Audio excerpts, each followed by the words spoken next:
Long ago, before the mountains had names, and before the rivers knew their paths, there was a village like any other.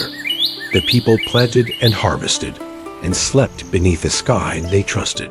I'm faster than you! No, you're not. Wait for me.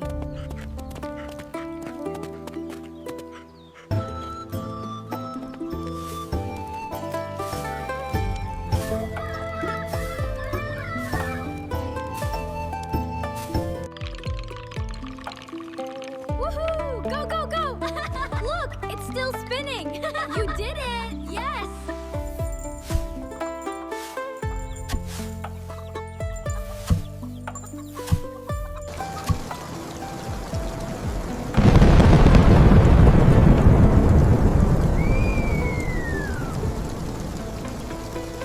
But the sky had other plans.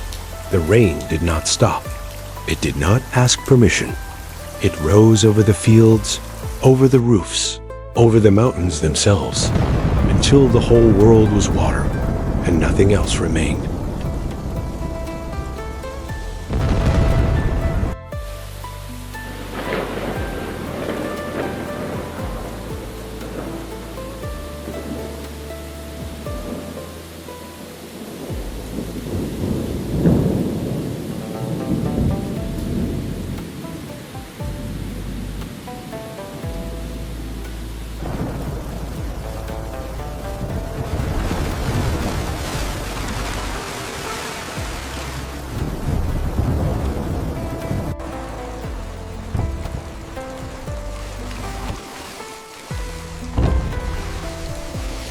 Only two were spared, a brother and his sister, sealed inside a great funeral drum, carried by the water like a leaf on a river with no shore. When the water finally slept, the drum came to rest on a mountain no one had ever climbed. The brother and sister stepped out into a world gone quiet. No birds, no smoke, no voices.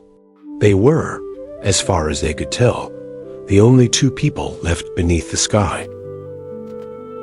The brother knew that if the world was to have people again, it could not be otherwise, and he said so. His sister was not so certain. If it was truly meant to be, she said, then let the sky itself decide. Tonight, we roll a stone, you from that ridge, I from this one. If by morning the two stones rest together at the summit, I will know this is the will of heaven, not just your wish. That night, while his sister slept, the brother climbed alone, carrying not one stone, but both, up through the dark, toward the summit, toward morning. In the morning light, she found the two stones together at the summit, just as she had asked. She did not know how, but she had asked the sky for an answer, and the sky, it seemed, had given one. Seasons turned, and in time, they had a child, but unlike any child born before or since. It was smooth and round and silent, like a stone shaped by a river.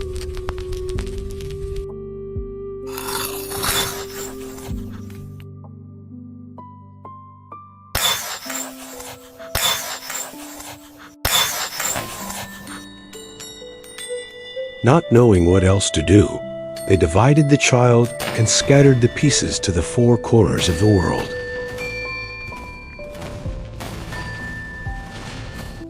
Where two pieces landed by the goat pen, the Lee clan rose.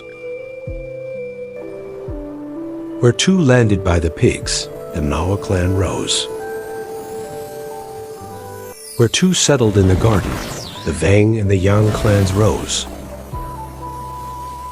And from what remained came the chickens, the oxen, the birds, and every living creature, until the empty world was empty no longer.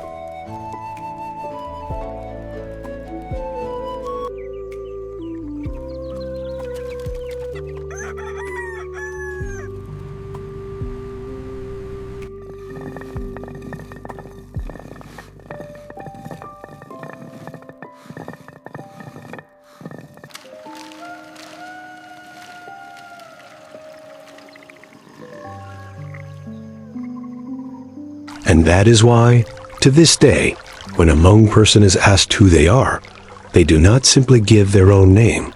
They give the name of their clan, Li, Mao, Vang, Yang, and all the others, each one a piece of that same stone child scattered long ago, so that none of us would ever be alone again. Come on, you can't catch me. Watch out, I'm gonna beat you. Not if I can help it. The morning is beautiful today. Yes, it feels so peaceful.